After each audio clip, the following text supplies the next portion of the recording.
வணக்கம். ஒரு பைலட்டை காப்பாற்றுவதற்காக 250க்கும் மேற்பட்ட கமாண்டோஸ்களை ஈரான் மண்ணில் இறக்கி அந்த ஒற்றை பைலட்டை காப்பாற்றிய அந்த சாதனை, இந்த பெருமை டொனால்ட் ட்ரம்பிற்கு போய் சேர்ந்திருக்கிறது. நேற்றிலிருந்து ஒவ்வொரு டெலிவிஷன் மீடியாவிலும் இந்த ஸ்டோரியை நீங்க நிச்சயமாக பார்த்திருப்பீர்கள். அந்த பைலட்டுடைய சந்தோஷத்தை, அந்த பைலட்டுடைய முகத்தை நீங்க பார்த்து வருகிறீர்கள். ஆனால் இது ஒரு கதையா, அல்ல இந்த கதைக்கு பின்னாடி உண்மை இருக்கிறதா, அல்ல இது ஒரு ப்ராபகண்டாவா என்கிற அந்த தேடலில் எங்களுடைய டீம் இறங்கியது. இதற்கு பின்னாடி இருக்கக்கூடிய கதை நீங்க கேட்டீர்கள்னா வியந்து போய்விடுவீர்கள். அந்த அளவில் டொனால்ட் ட்ரம்ப் வழியாக உலகத்திற்கு முன்பு எடுத்து வைக்கப்பட்ட இந்த கதைக்கு பின்னாடியும் இன்னொரு கதை ஒளிந்திருக்கிறது. அதை தான் இன்னைக்கு நான் உங்களுக்கு முன்பு எடுத்து வைக்க போகிறேன். டொனால்ட் ட்ரம்ப் எடுத்து வைத்த இன்னொரு மிரட்டல் அடுத்த ஒரு சில மணி நேரத்தில், அதாவது நாளை காலை புதன்கிழமை காலை இந்திய நேர பிரகாரம் 5:30 மணி அளவில் ஈரான் மீது மிகப்பெரிய தாக்குதலை அமெரிக்கா தொடங்க போகிறது. ஈரான்ல இருக்கக்கூடிய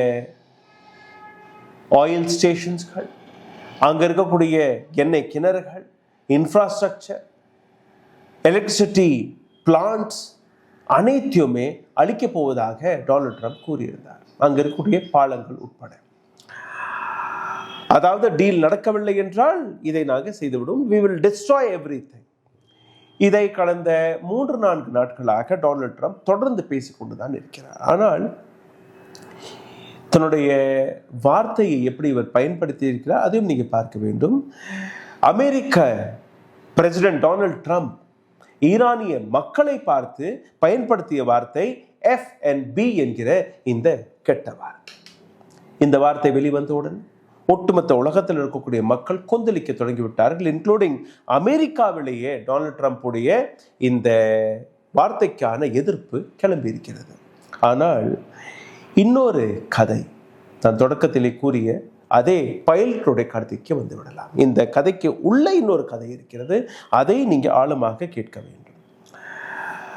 வெள்ளிக்கிழமை அன்று ஒரு இன்சிடென்ட் நடந்தது.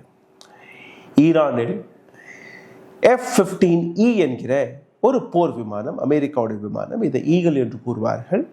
இந்த விமானத்தை ஈரான் வெளுத்தியதாக கூறியிருந்தார்கள். அந்த விமானத்தில் பயணித்த 2 நபர்கள், அதில் ஒரு நபரை முதல் 8 மணி நேரத்தில் காப்பாற்றியதாகவும் அடுத்த இன்னொரு பைலட்டை காப்பாற்றக்கூடிய இந்த ஒரு பாலிவுட் ஹாலிவுட் படத்தை எப்படி நீங்க பார்ப்பீர்களோ, மேட்ரிக்ஸ் 3 அதற்கான பிளாட்டை ஏற்கனவே எழுதிவிட்டார்கள் இந்த இன்சிடென்ட்டை வைத்து. எனிவேஸ், இந்த F-15E ரக விமானம் ஒரு போர் விமானமாக இருந்தால் கூட இந்த விமானத்தினுடைய முதல் வேலை சர்விலான்ஸ், அதாவது ஒரு நாட்டிற்குள் புகுந்து அல்லது ஒரு இடத்திற்குள் புகுந்து அந்த இடத்தில் இருக்கக்கூடிய எதிரிகளுடைய லொகேஷன்ஸ்களை மற்ற விஷயங்களை மானிட்டர் செய்வது. அப்போ இந்த விமானத்தை குருவியை சுடும்படி ஈரான் விழித்து விட்டது. இது மட்டுமல்ல, இன்னொரு ஹெலிகாப்டரையும் அவர்கள் விழித்து விட்டார்கள். சரி, அமெரிக்காவுடைய இந்த F-15E ரக விமானம் எங்க பறந்து கொண்டிருந்தது, எப்படி இந்த தாக்குதல் நடந்தது, எப்படி இந்த 2 பைலட்ஸ்கள் காப்பாற்றப்பட்டார்கள், அனைத்தையுமே அடுத்தடுத்து நீங்க பார்க்க வேண்டும். ஈரான்ல இருக்கக்கூடிய இஸ்ஃபஹான் என்கிற இந்த இடம், ஈரான்ல இருக்கக்கூடிய நியூக்ளியர் பவர் ஸ்டேஷன், ஒரு மிக முக்கியமான இடம். ஈரான் என்ரிச் செய்த மிக பெரிய அளவில் பியோர் யுரேனியம் இந்த இடத்தில் தான் இருக்கிறது. அந்த இடத்தில் தான் இந்த விமானம் சர்வலான்ஸிற்காக அனுப்பப்பட்டது.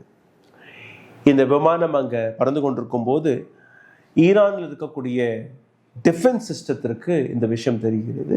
உடனடியாக அவர்களுடைய ஏர் டிஃபென்ஸ் சிஸ்டம் ரியாக்ட் செய்து இந்த F-15E ஈகிள் ரக விமானத்தை அடித்து விட்டார்கள். இந்த ஈகிள் என்று எதிர்கூடுறார்கள். அந்த வீடியோவை நீங்க பார்த்தாலும் புரியும். எப்படி கழுகு பறந்து வருமோ அதே போன்று இந்த விமானமும் எட்டத்தில் பார்க்கும்போது கழுகு போன்றே இருக்கும். இந்த விமானத்தை தாக்கிய உடனேயே அந்த விமானத்திற்கு இருந்த ஒரு ஏர் ஆஃபீஸர், 2வது பைலட், 2 பேருமே எஜாக்ட் செய்து விட்டார்கள். இது ஒரு ஆட்டோமேட்டட் விஷயம். ஒரு விமானம் அழிந்தால் கூட பிரச்சனை இல்லை, உள்ளே இருந்த அந்த ஓட்டுநர் மற்றும் பைலட் மற்றும் அந்த சபார்டினேட் ஏர் ஆஃபீஸர் 2 பேருமே காப்பாற்ற வேண்டும் என்கிற ஒரு விஷயம். இஸ்ஃபஹானில் இந்த ஃப்ளைட் எதற்காக போனது? அங்கே இருக்கக்கூடிய நியூக்ளியர் சைட், அங்கே இருக்கக்கூடிய யுரேனியம், இதை பார்ப்பதற்காகவா? அப்போ அந்த பயணிகள், அந்த விமான ஓட்டுநர் என்ன ஆனார் அதை நீங்கள் பார்க்கும்போது, இந்த இஜெக்ட் செய்யப்பட்ட உடனேயே ஒரு நபர் இந்த டைரெக்ஷனில், இன்னொரு நபர் இன்னொரு டைரெக்ஷனில், ஏன்னா காற்று அழுத்தத்தால் 2 வெவ்வேறு இடங்களில் போய் இறங்கியிருக்கிறார்கள். போர்ப்படை வீரர்கள், முக்கியமாக பைலட்ஸ்களுக்கு கிடைக்கக்கூடிய ட்ரைனிங்கை நீங்கள் பார்த்தீர்கள். இது போன்று ஒரு எதிரிகளுடைய மண்ணில் நீங்கள் இறங்கினீர்கள்னா அங்கே தன்னை எப்படி காப்பாற்றிக் கொள்ள வேண்டும், எப்படி தன்னை ப்ரொடெக்ட் செய்ய வேண்டும் என்கிற எல்லா விஷயத்தையுமே அவர்கள் கற்றுக் கொடுப்பார்கள். எனிமியோடைய சாயிலில் நீங்கள் இருக்கிறீர்கள், அவர்கள் கையில் ஒரு ஹேண்ட் கன் கூட இருக்கும். முக்கியமாக அவர்கள் எங்கே இருக்கிறார்கள் என்கிற அந்த விஷயத்தை தெரிஞ்சு கொள்வதற்காக அமெரிக்கா அவர்களுக்கு ஒரு எக்யூப்மெண்ட்டை கொடுக்கிறார்கள். இந்த எக்யூப்மெண்ட்டோட பேர் பர்சனல் லொகேட்டர் பீகான், PLB என்று கூறுவார்கள். அந்த எக்யூப்மெண்ட்டுடைய படத்தை நீங்கள் பார்க்கிறீர்கள், சின்னமாக இருக்கும், கையில் அடங்கக்கூடிய விஷயம்.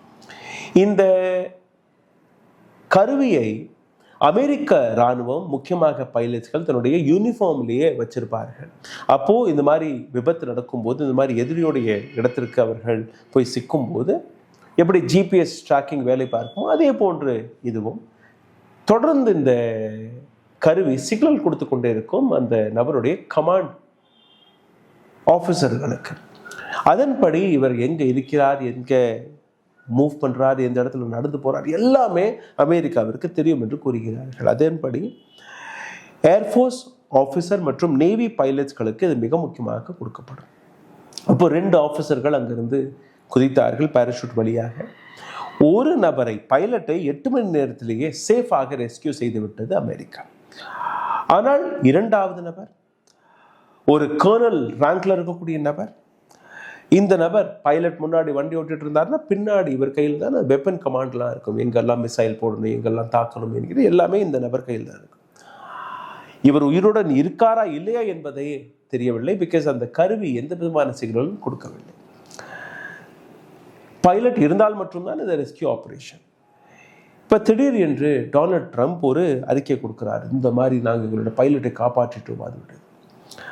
ஆனால் இந்த புறம் டொனால்ட் ட்ரம்ப் பெருமையாக ஒரு பைலட்டை காப்பாற்றக்கூடிய அந்த விஷயத்தை பேசி கொண்டிருக்கும் போது அதே கருவியிலிருந்து திடீர் என்று ஒரு மெசேஜ் வர ஆரம்பிக்குது. இந்த மெசேஜை நீங்க பார்த்தீர்கள்னா அங்கே ஆம்பியன்ஸ்ல வரக்கூடிய சத்தத்தையும் உங்களால் கேட்க முடியும். அப்போ எதிரி கையில் ஒரு நபர் சிக்கியிருந்தால் அந்த எதிரிகளுடைய குரலையும் உங்களால் கேட்க முடியும், லொகேஷன் எல்லாமே தெரியும்.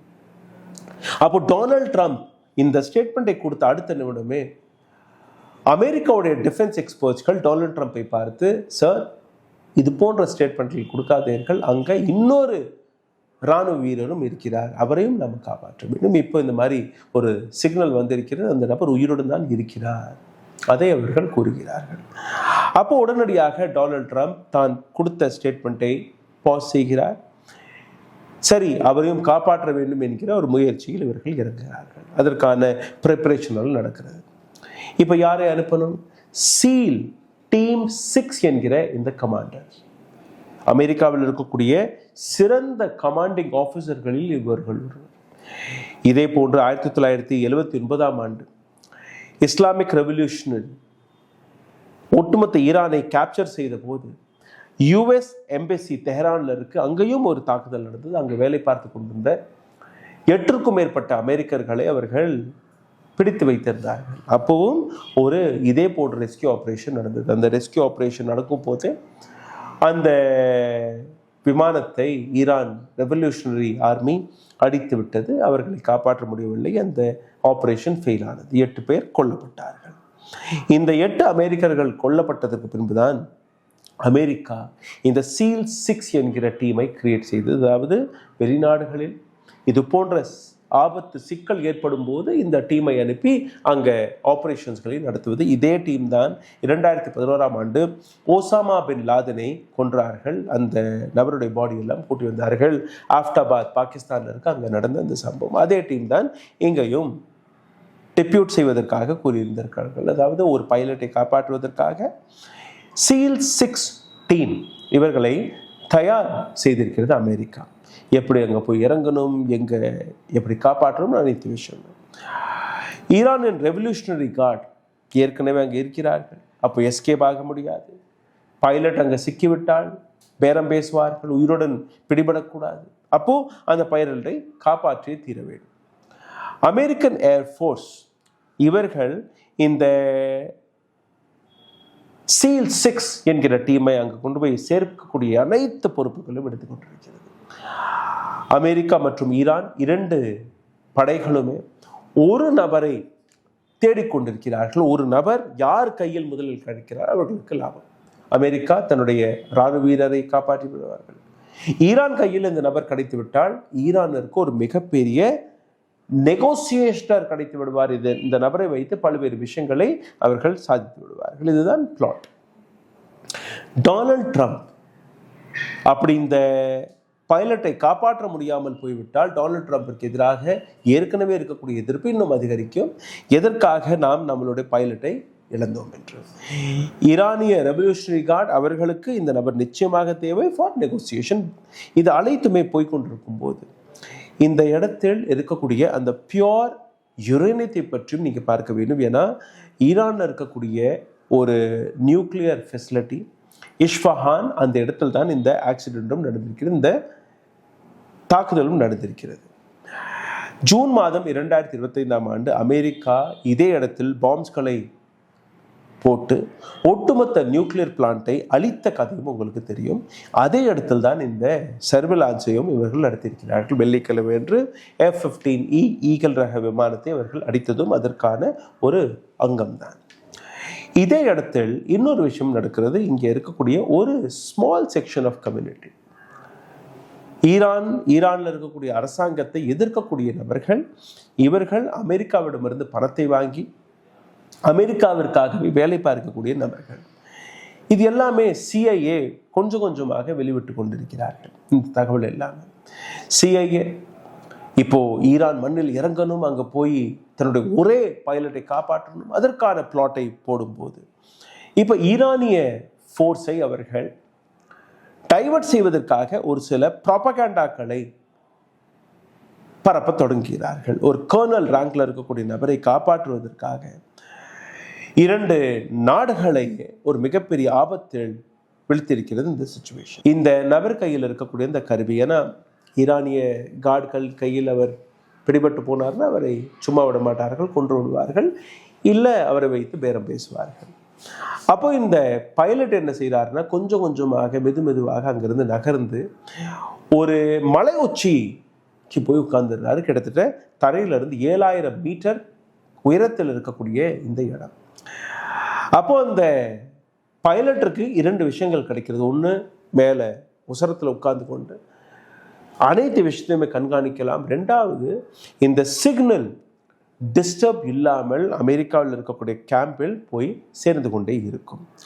நான் தொடக்கத்திலே கூறியபடி SEAL 6 என்கிற இந்த டீமை இவர்கள் அமைத்திருக்கிறார்கள். இந்த டீமிற்கு கிடைத்த எக்யூப்மெண்ட்ஸ் 2 C-130 பிளேன்ஸ். இது சாதாரணமான பிளேன் கிடையாது. 4 இன்ஜின் கொண்ட 4 ப்ராப்பலர் கொண்ட ஒரு மிகப்பெரிய விமானம். இது போன்ற 2 விமானங்கள், ஒரு விமானத்தில் 120 போர் வீரர்கள் கமாண்டோஸ்களை நீங்கள் அனுப்பலாம். அப்போது 2 விமானங்களில் 240 கமாண்டோஸ். இதை தாண்டி பிளாக் ஹாக் என்கிற ஒரு ஹெலிகாப்டர், இதில் ஒரு 15 பேர் போகக்கூடிய இடம் இருக்கும். அதில் ஒரு 10 பேராவது போயிருப்பார்கள். அப்போ 2 மணிக்கு சேர்த்து பார்த்தீர்கள் 250 கமாண்டோஸ்களை அமெரிக்கா ஒரு நபரை காப்பாற்றுவதற்காக போர்க்களத்திற்கு நடுவிலேயே இறக்கணும். இதுதான் பிளாட், இதுதான் திட்டம். இதே இடத்தில் இஸ்ஃபஹானில் ஒரு பழைய ஏர்போர்ட்டும் இருந்திருக்கிறது. அதை போன வருடம் நடந்த தாக்குதலிலேயே அடித்து விட்டார்கள். அங்கே ஏர்போர்ட் கிடையாது. இப்போ இவர்கள் என்ன செய்யணும்? இவர்கள் இந்த இடத்தில் இறங்கி ஒரு டெம்பரரியா ஒரு ஃப்ளைட் பாத்தை இவர்கள் தயாரிக்கணும், ரன்வேவை தயாரிக்கணும். எப்படி? என சுற்றி ஈரானிய கார்ட்ஸ்கள் இருக்கிறார்கள். உள்ள இறங்கி அந்த நபரையும் காப்பாற்றணும், இந்த 250 நபர்களும் திரும்பி வீட்டுக்கு வரணும். சாத்தியமா? கிடையாது.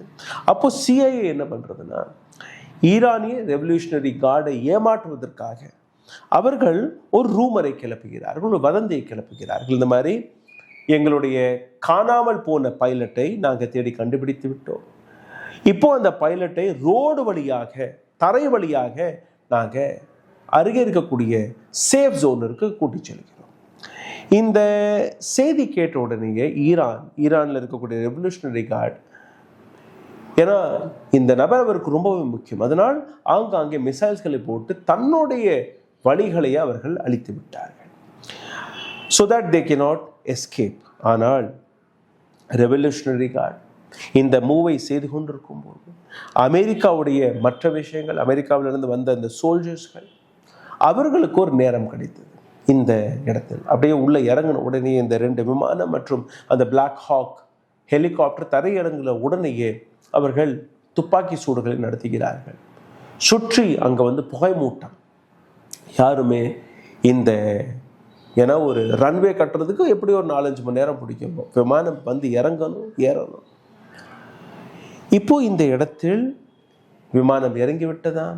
240 கமாண்டோஸ் 2 விமானத்தில், 10 கமாண்டோஸ் அந்த பிளாக் ஹாக் ஹெலிகாப்டர்லேருந்து வந்து இறங்கி இந்த நபரை காப்பாற்றி விட்டார்கள். இந்த நபரை காப்பாற்றி திரும்பி கிளம்பும் போது அமெரிக்காவுடைய சாப்பர், அதாவது இஸ்ஃபஹானில் எந்த இடத்துல இந்த நபரை தேடினார்களோ இந்த நபரை காப்பாற்றி அவர்கள் கிளம்பி விட்டார்கள். ஆனால்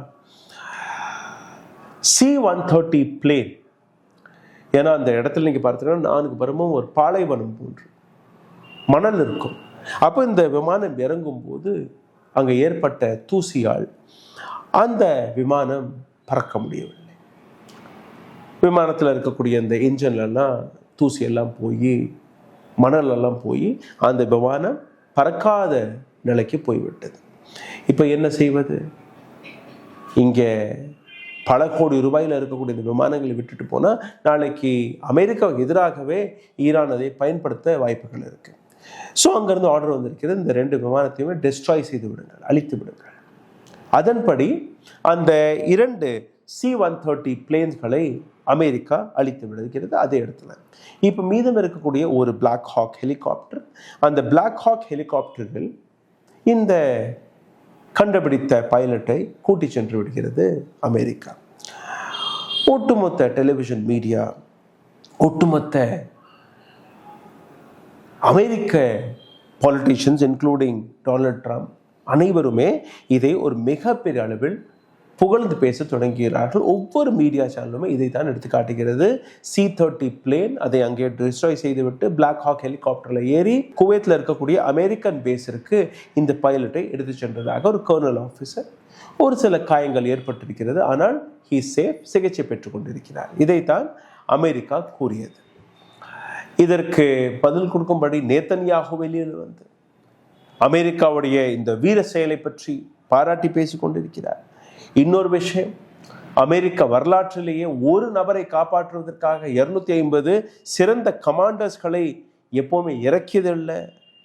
2 நாட்களுக்குள் இவ்வளோ பெரிய ஆபரேஷனை நடத்தி 2 பேருமே காப்பாற்றி விட்டோம் என்கிற அந்த விஷயத்தை அவர்கள் எடுத்து வைக்கிறார்கள்.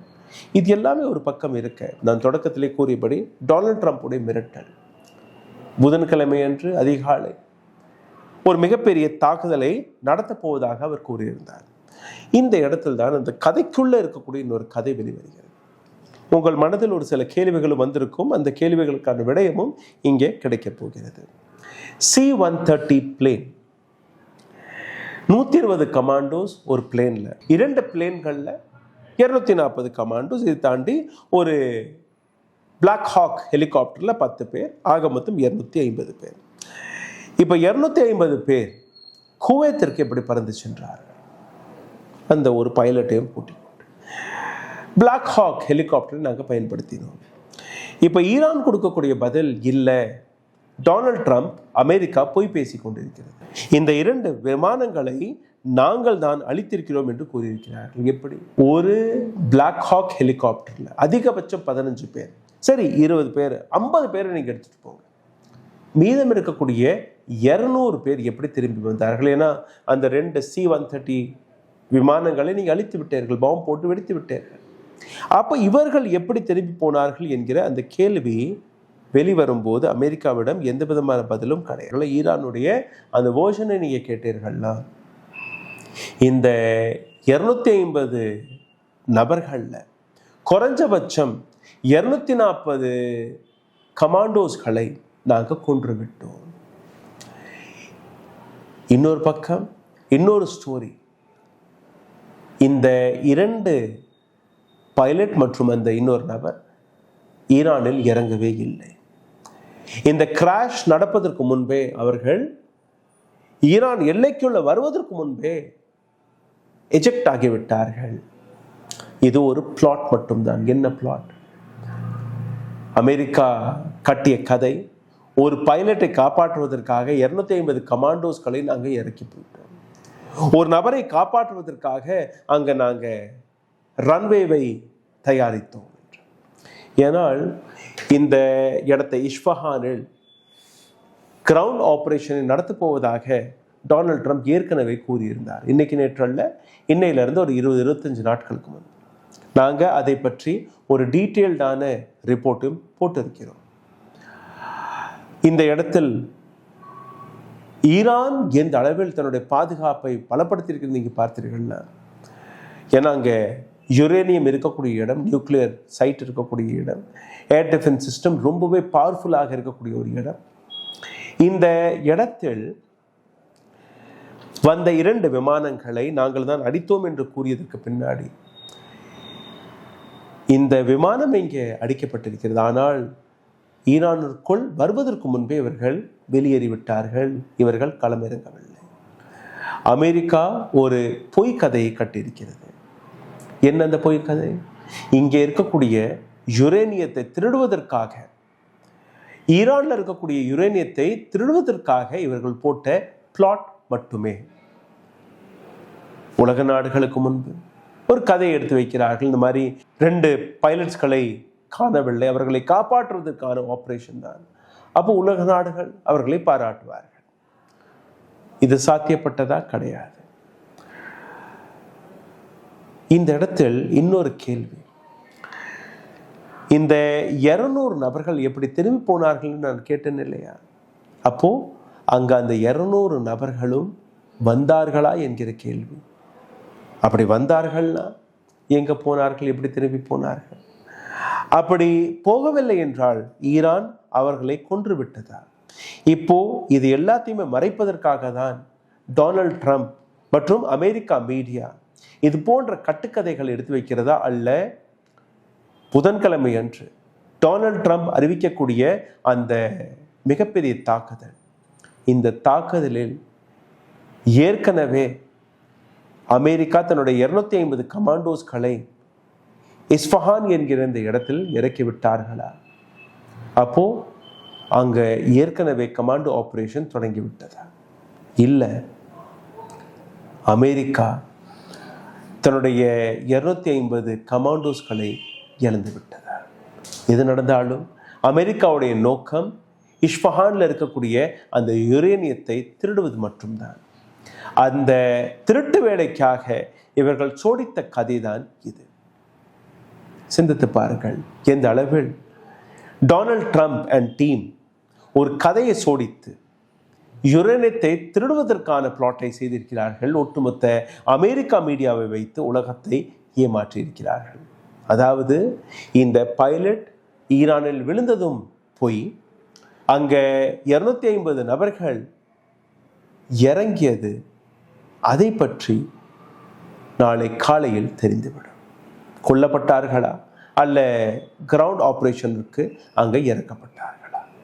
எதுவாக இருந்தாலும் டொனால்ட் ட்ரம்ப் அதற்கான பதிலை நிச்சயமாக கொடுக்க வேண்டும் அடுத்த ஒரு சில மணி நேரத்தில். சிந்தித்து பாருங்கள். நன்றி, வணக்கம். ஊடகம் கார்ப்பரேட் அரசியல்வாதிகளின் கைப்பாவையாக அடிமைகளாக இருந்தது போதும். இனி சாட்டை எடுத்து சுழற்றும் நேரம் வந்துவிட்டது. ஊடகம் பொதுமக்களாகிய உங்களுக்காக, உங்களாலேயே இயக்கப்பட வேண்டும். ஊடக சுதந்திரத்திற்காக உங்களின் பங்களிப்பை இன்றே அளித்திடுங்கள்.